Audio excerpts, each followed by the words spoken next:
Olá, meu nome é Manuel Gibson.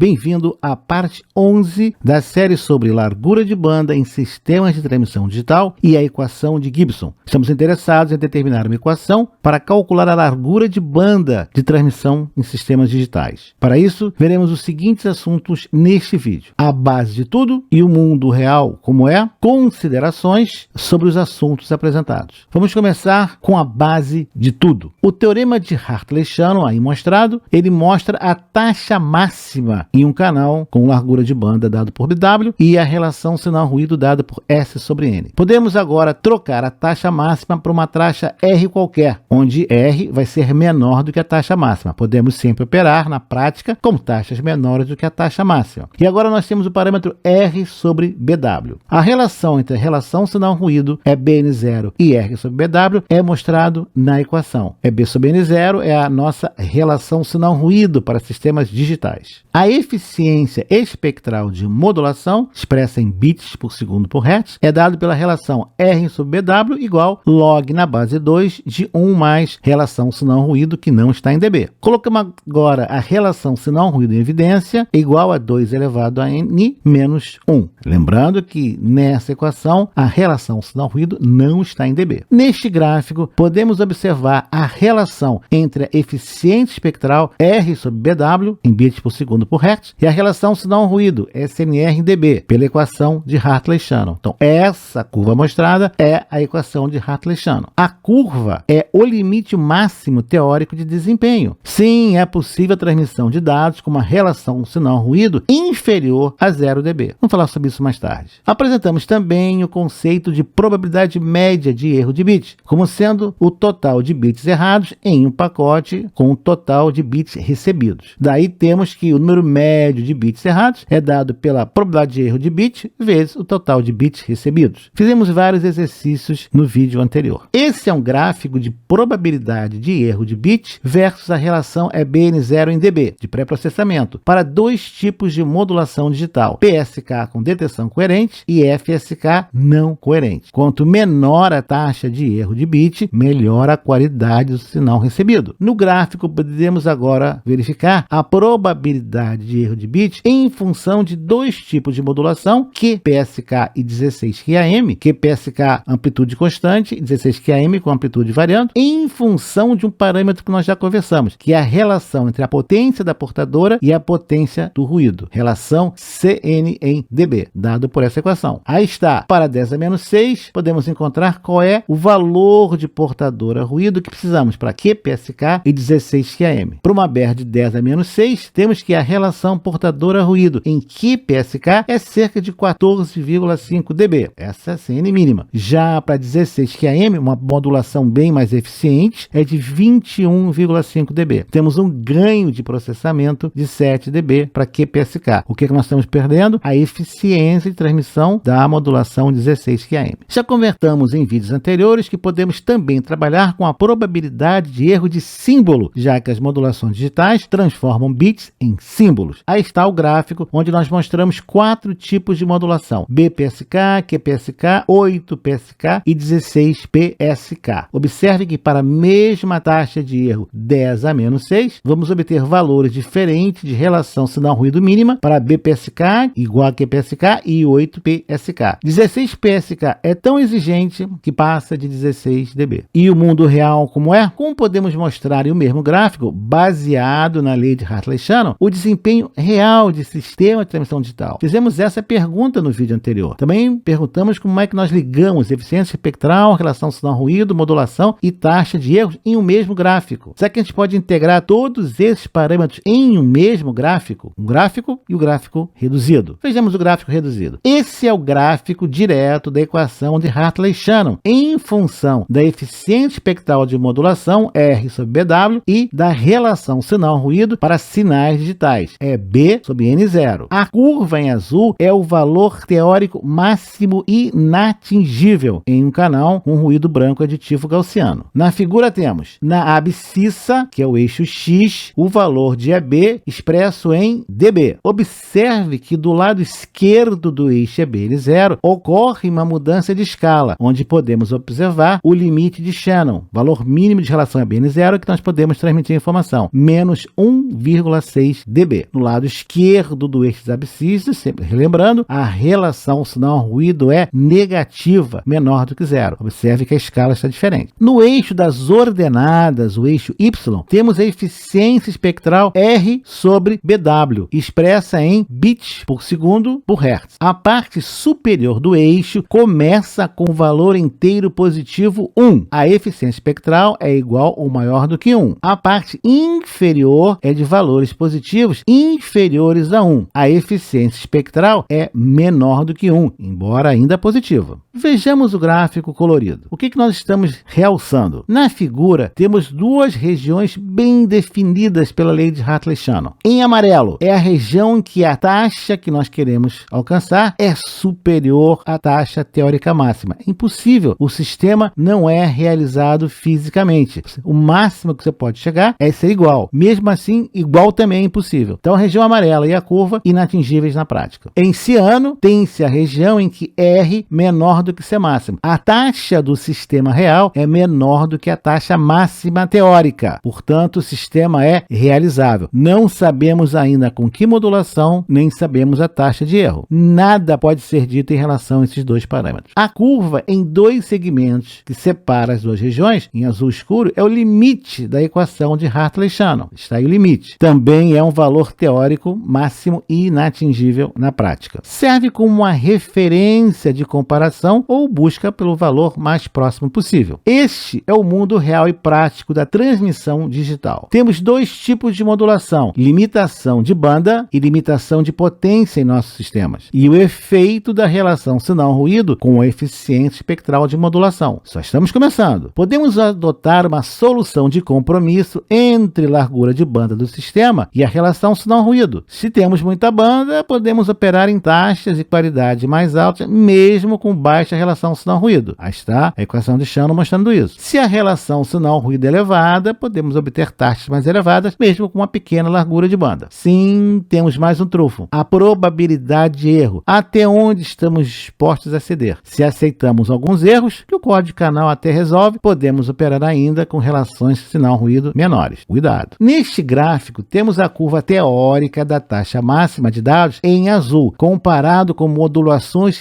reais utilizadas em sistemas reais de telecomunicações digitais, para uma mesma taxa de erro, BER, de 10 a menos 5, para fins de comparação. Então, todo esse gráfico foi calculado para uma probabilidade de erro de 10 a menos 5. Uma excelente taxa para áudio e deixa a desejar para sistemas digitais. No entanto, ela é de pré-processamento. Nada é dito até agora, por enquanto, sobre a largura de banda mínima. Na região limitada em largura de banda, onde estão a maioria dos sistemas comerciais, podemos observar as modulações do tipo MPSK e MQAM, com eficiências espectrais variando de 1 até 8. A relação EBN0 varia desde cerca de 9 dB BPSK até cerca de 25 dB para 64 PSK. Coerente. Observe que esses são os valores para uma taxa de 10 a menos 5 de erro. Se nós queremos aceitar uma taxa maior, os pontos começam a se deslocar mais perto da curva azul. Se nós queremos uma taxa de erro ainda menor, temos que nos afastar da faixa azul, porque nós temos que aumentar a relação sinal-ruído. O sistema é mais exigente em relação sinal-ruído. Todas as marcações de modulação MPSK e MPQAM estão localizadas para uma taxa de erro de 10 a menos 5. Seria um sistema na prática. O que aconteceria é que, devido às flutuações de sinal, nós poderíamos ter, eventualmente, taxas um pouco melhores ou um pouco piores ou bem piores. O canal não é determinístico, ele é estatístico. Observe a distância entre o valor prático dos triângulos e círculos. Os triângulos são para QAM e os círculos para PSK. Veja a distância distância entre a curva teórica ideal e os pontos determinados para uma taxa de erro de 10 a menos 5. Na região limitada em potência, a parte de baixo do gráfico, podemos observar as modulações do tipo MFSK, agora em um quadrado. A eficiência espectral varia de meio até 0,25 bits por segundo por hertz, 1/4. Veja as modulações. A relação RBN0 varia desde cerca de 9 dB até 12 dB para esses tipos de modulação. Menos eficiente, porém mais resistente ao ruído. Se você não está tão preocupado com taxa, talvez voz, e muito preocupado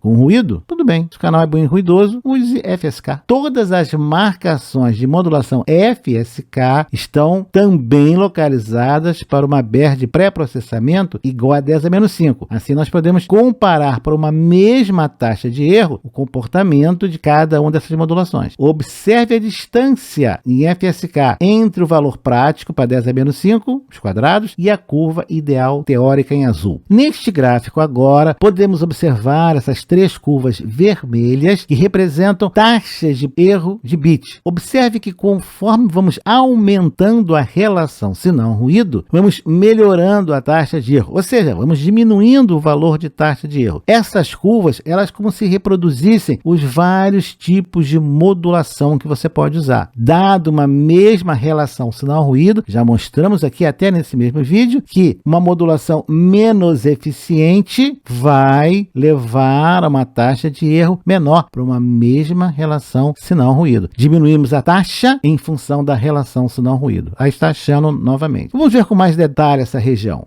Aí está. Veja os tipos de modulação, M igual a 2, 4, 8, 16, 64 e as várias curvas de erro se afastando desse valor, precisando de cada vez mais uma relação sinal-ruído maior. A probabilidade de erro PB1 é maior que 2, maior que PB3. Quanto maior a relação sinal-ruído, para a mesma condição do canal, tende a reduzir a taxa de erro. Problema, você não pode aumentar muito a sua potência e você não manda no ruído. Temos uma outra característica muito interessante dessa curva de probabilidade de erro versus relação sinal-ruído. Ela não lembra você uma cascata, uma cachoeira? Quando você tem uma baixa relação sinal-ruído, quando a probabilidade de erro está muito alta, um bit errado a cada 10, um bit errado a cada 2, um bit errado a cada 100, tem que aumentar muito a relação sinal-ruído para que você tenha alguma melhora perceptível da taxa de erro. Já quando o sistema está bom, taxas de erro em torno de 10 a menos 6, 10 a menos 7, qualquer pequeno aumento na relação sinal-ruído melhora muito a taxa de erro, uma redução. Quando está ruim, é difícil melhorar. Quando está bom, qualquer coisa melhora. Essa é a regra geral. E na prática, o que nós temos sempre constante no nosso sistema de telecomunicações comerciais práticos? A largura de banda do canal. O que nós podemos variar? A potência com muito cuidado e, às vezes, podemos mudar o código corretor de erros, que leva a uma redução da taxa de transmissão. Sim, nós também podemos aumentar a taxa de compressão da informação. Isso é importante, muito utilizado em transmissão digital. Podemos mudar para uma modulação menos eficiente espectralmente, portanto, menos exigente em relação ao sinal-ruído. Acabamos de ver os gráficos sobre isso. O que nós perdemos? Taxa de transmissão, sempre. Sabe quando a taxa está baixa na internet e a imagem aparece meio borrada? Pois é, menos dados chegando e a recuperação da informação está abaixo do valor esperado. Até dá para ouvir e ver alguma coisa, que é melhor do que nada. Áudio é mais fácil de passar do que imagem. Quando você está assistindo TV via satélite, hoje em dia todas são, né? Mesmo quando você trabalha a cabo, está recebendo de satélite. Às vezes, durante uma chuva muito violenta, até na sua região, se você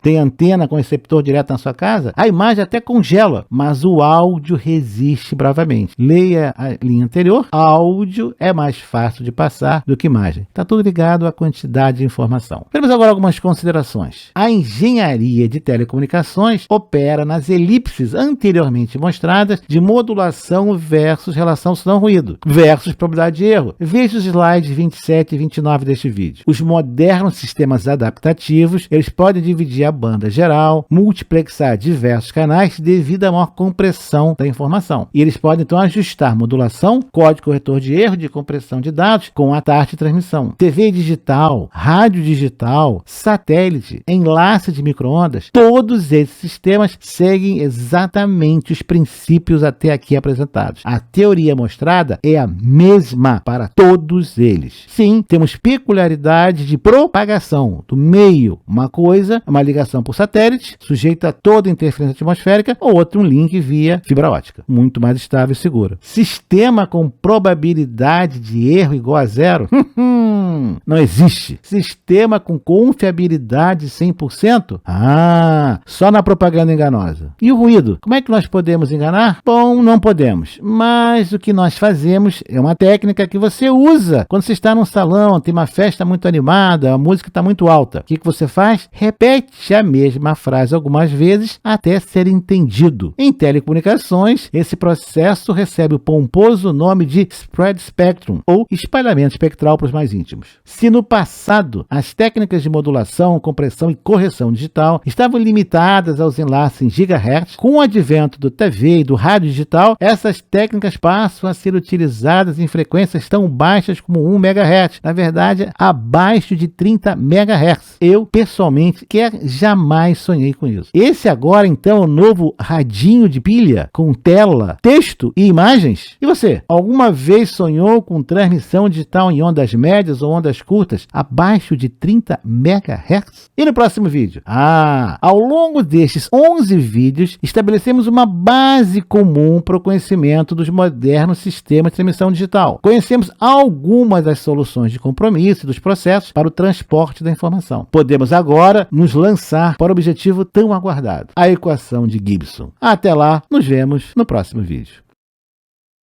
Obrigado por ter assistido a este vídeo, deixe o seu like, inscreva-se no canal, acione o sino e seja notificado dos novos lançamentos semanais.